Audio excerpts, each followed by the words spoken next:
Happy 4th of July, everyone. I hope everybody is having a great time, enjoying the fireworks wherever you can find them. If you are dealing with idiots who are, in fact, throwing fireworks in your neighborhood, then you know what I'm talking about. But right now, today, we're going to do a special events to review. Well, two of them happen on the same day. One by Gatoh Move Pro Wrestling for their ChocoPro that took place in Michinoku Pro Wrestling's Dojo at another location, and also a Michinoku Pro Wrestling event that took place with members from the roster of Gatoh Move, but also going to review for the first time a event that was a one-off that they was created called GAEAism, the decade of a quarter century. This took place on the 13th of June, and I can't wait to review this one for all of you. But for right now, let's get started with another episode of Deleted Wrestle Zone.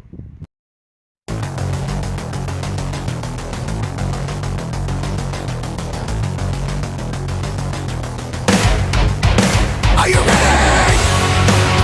Get up, get up! Get up, get up! Get up, get up!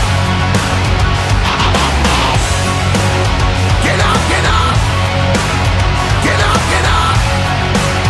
Get up, get up!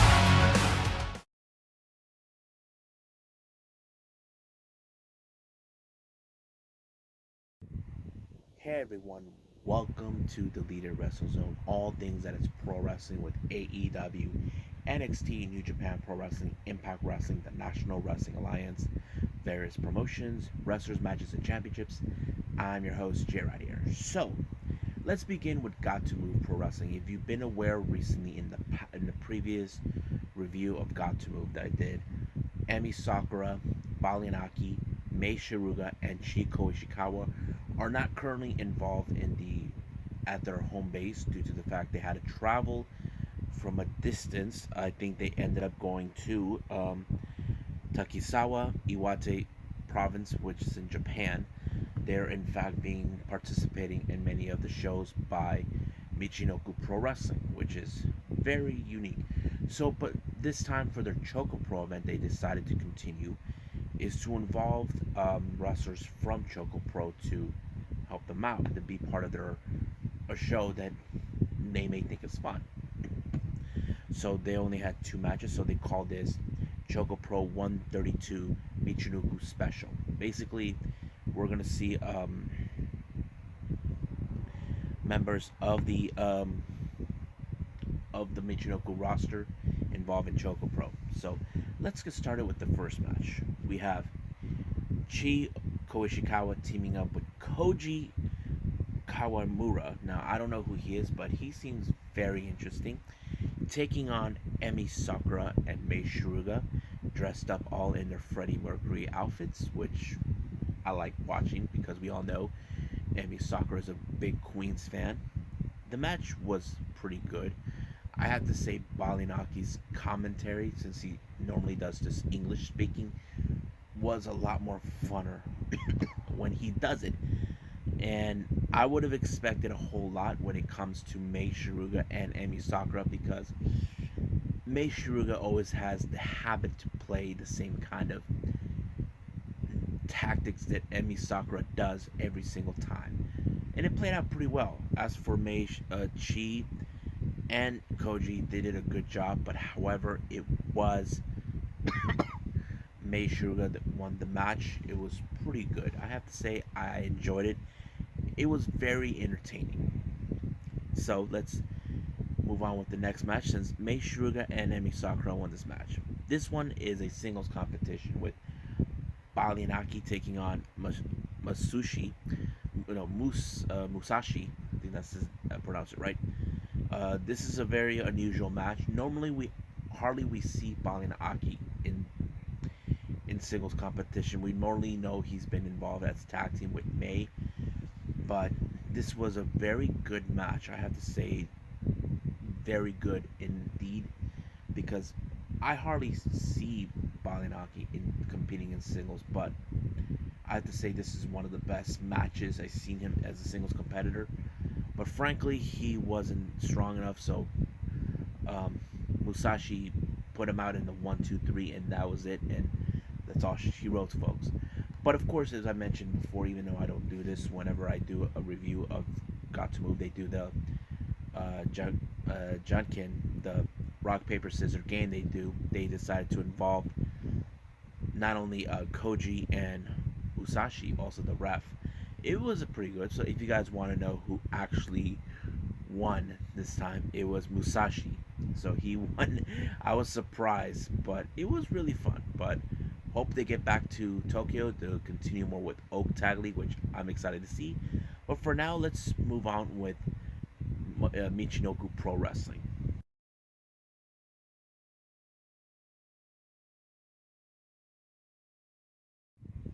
Okay, so this is the first time I do a Michinoku Pro Wrestling. Now, if you guys probably tell me this, I'm probably going to hear it mostly. Is there any relations with Taka Michinoku? No. This is a different type of promotion. It's not even anywhere near Taka Michinoku's promotion. He owns it. He has his own one called Just Tap Out, but this is different. It's not even near Tokyo. It's in Takisawa Iwate Prefecture in Japan. But I mentioned this before. Roster members of Gatoh Move even participated in this event. Um, but there were other events that they posted out. I didn't get the chance to see that. But this is one that it came out also on July 4th. I don't know how they did it with Gatoh Move. I'm thinking either they did it prior before the start of the show or after. It all depends. But they only had 30 people in that particular event. When they do Gatoh Move, it's no one. So let's go with the first match, which is a three-way. We got Chiko Ishikawa versus Balinaki versus Ayumu Gunji. So it was a pretty good match. Gunji seems like he was the the rebel type. Basically, I don't give a damn that sided look. But of course, in the beginning of the match, we all know she's all energy. She brings that little sword of hers, and everybody keeps their distance away from her. I thought it was a good match. It was pretty fun, but however, Balianaki was the one who pinned um, Guji and Gunji in this one, and I think he was not too pleased the fact that Balianaki was the one that pinned him. But it is what it is. So Balianaki is the better man.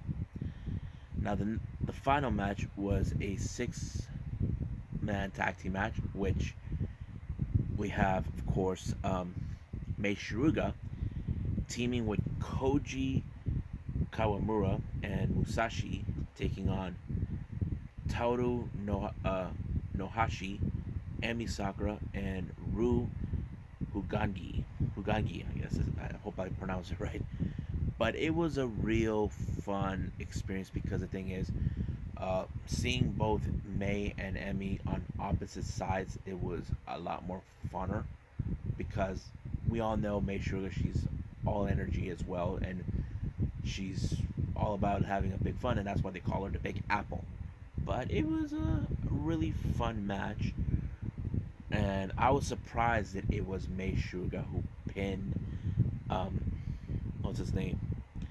Torao in this one. It was like really good. I have to say, Mei Shiruga is one of the most interesting wrestlers that I gotta pay attention to, and hopefully one day she'll win the Super Dream title, whatever the top one is. But yeah, but it was a good event. But like I said, I hope they go back to Tokyo to do their continue with their Oak League and all this. I'm really want to see that continue on. But seeing them go to another promotion, I know they went to Heat Up promotion and they kind of messed up over there. But this time, nothing like that happened. But they seemed like they had a good time. I even followed them on their accounts, and there was some fun moments. I'm gonna give you guys the moments they did. There was a moment that you see May eating some bread and drinking apple juice, but she looks like she was squatting like a monk, like an ape. And of course, Balinaki was having a laugh. He just couldn't help himself. But they seemed like they had a good time. Even if you guys see this on their YouTube channel, Forgot to Move, Emi Sakura talked to the promoter from Michinoku Pro Wrestling, Don't know what they talk about, but it seems like it was pretty interesting. So you can catch that up in their YouTube channel, but you'll see what happens. But for now, let's move on with the next review, which is GAEAism, which is a very interesting event that I think it's maybe a one night, but it's one of a kind. So let's start with that right now.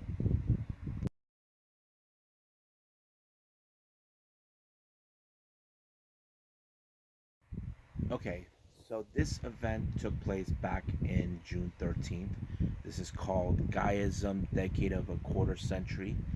This is more of a wrestling in Japan freelance show. Basically, this is one off. Now, you probably ask me why is this event is a one off. Reason is, back in the 80s to the 90s or so, there was a promotion called Gaia Japan. It was ran by Chigusa Nagayo, who is a veteran in the wrestling business. The promotion ended in the 90s, but apparently she stopped wrestling, stopped getting her involved. But of course, she got back in the horse in wrestling again, wrestling, but also started her own promotion called Marvelous That's So Pro Wrestling. She even has her own school. She even trains male wrestlers. But in this particular event, we see mostly competition amongst not only the Nagayo's promotion, Marvelous, they're taking on also Sendai Girls, which is Meiko Satomura's promotion. And here's the history that nobody knows. Meiko Satomura was used to be in Gaia, Japan, and she was one of Nagayo's proteges. So it's kind of very interesting that we see more of a clash between two former colleagues from the same promotion. Now they run their own promotions. And I have to say, this is a very interesting but a unique show. I'm not saying it's the best, but it's unique. So let's go with the first one. The first one was a six-woman tag team match. First up is coming from the Marvelous group. We have Kanon, Yurika Oka, and Nanami taking on the Sendai girls, Maria, Mikoto Shindo, and Mei Hoshizuki. The match was pretty interesting because most of these girls, I can tell they're still under training from their instructors, mostly from the Gaio and Satomura. And it was a pretty good match, I'm not gonna lie. Mostly, I would have assumed that Marvelous was gonna win this one because I look at the girls, how they react. They're very determined to win, but frankly, it did not happen that way. So, Mei Oshizuki actually pulled off the win for her team, and that's like one up for Sendai girls.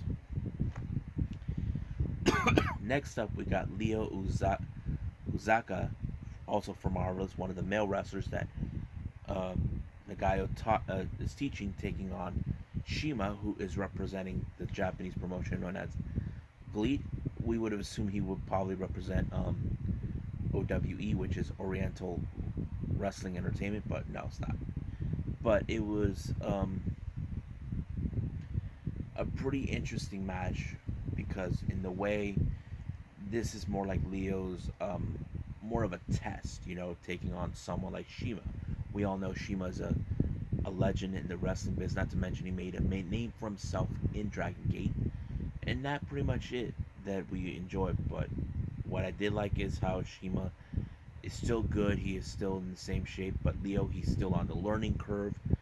I know he probably will progress much whenever he gets better at it, but we'll see where they're going to go with that.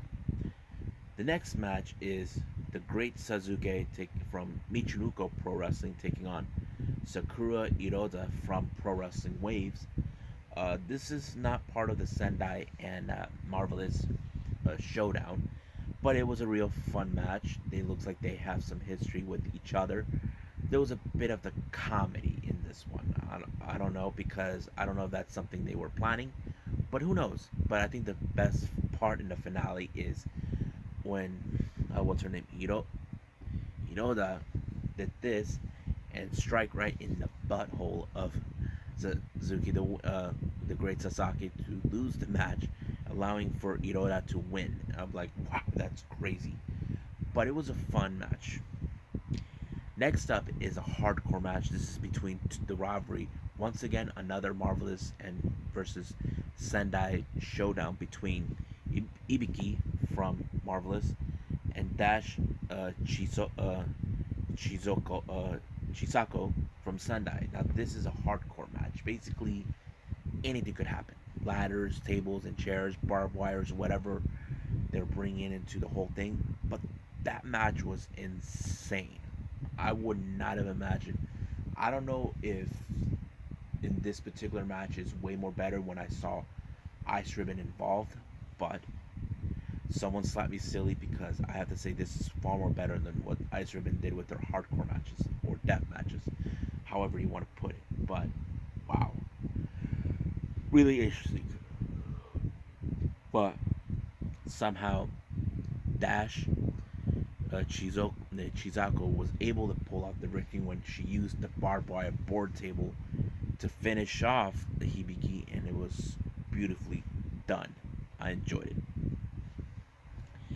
Now we get the most interesting six-person tag team match. We got from Sendai, Uematsu, Chikayo Nagashima, and Meiko Satomura, taking on from Marvelous, Sakura Iruda, um, Kaudo, and Shiguza Nagayo. So this is more of another showdown, and you got two of the promoters involved, and this is a really interesting showdown. I have to say, it was a lot of fun. I enjoyed it a lot, and of course, it ended with Meiko Satomura winning the match because everybody knows she is now the current NXT UK Women's Champion for WWE, and I know many fans are very proud of her and all this and that. But it was a good match, really interesting, but it was good. Now this match is a title match. Apparently they brought back some titles that haven't been used by Gaia Japan in many years. So they have the AAW Championship, the AAW Tag Team titles mixed with the Sendai Girls World Title and the Tag Team titles. This is more of all rights 6-woman tag team match elimination. Now I'm not gonna say what the elimination is, but I'll tell you how this ended. It ended with, of course, what's her name? Chihiro Hashimoto facing Mio Momono. I have to say that final battle between those two for whoever wins this one was one of the best clashes I've ever seen so far. I was like, wow. Mio was really, really determined not to lose this match, but however, it was that rough. But it was fun. The Sendai girls were able to obtain these titles and all that, and it was great for the victory for Sendai girls to win. I know Meiko Satomura couldn't be prouder. But however, someone from Marvelous seems like they have a like it feels like it's not over yet. But we'll see how they're gonna go. But of course, the whole thing ended with Nagayo, did a little promo. I don't know what she said, but I think she's very proud of what she's done and what she's accomplished in her who knows how many years as a wrestler. But I think she will probably continue on doing what she's doing. But we'll see what happened. If you guys don't know who she is, she's that one woman that what's his name? Kikataro actually touched her chest back at the All Star Dream Cinderella in Nippon Budokan. So check it out when you get a chance. Well, I hope you guys enjoy this episode. You probably asked me, AJ Rod, since we know that Gatoh Move, you can see it on YouTube, how can we see Michinoku Pro Wrestling? Well, this event that I mentioned is on YouTube. I heard it was limited time only. I'm not sure if they're going to remove it soon. I'm not 100% sure. I saw this on the Gatoh Move Twitter account, so practically, hopefully it's still there by the time you guys get to see it. But as for the other show, GAEAism, the decade of a quarter century, which I saw on Watch Pro Wrestling, which is one of the sites I mentioned before. It's a pretty good show. You guys should check it out if you get a chance. But for now, I'll see you guys in the next episode, which is going to feature Right now, we got, I think we have two events from Stardom, which is for the new century in two different venues. We got Game Changer Wrestling Backyard Wrestling 3, and of course, AEW Dark Elevation. And that's pretty much it we're going to do for that. But for now, I must say I'll see you guys in the next DWZ time in the same DWZ channel. I must bid all of you adieu. So goodbye. And have a nice day. Bang.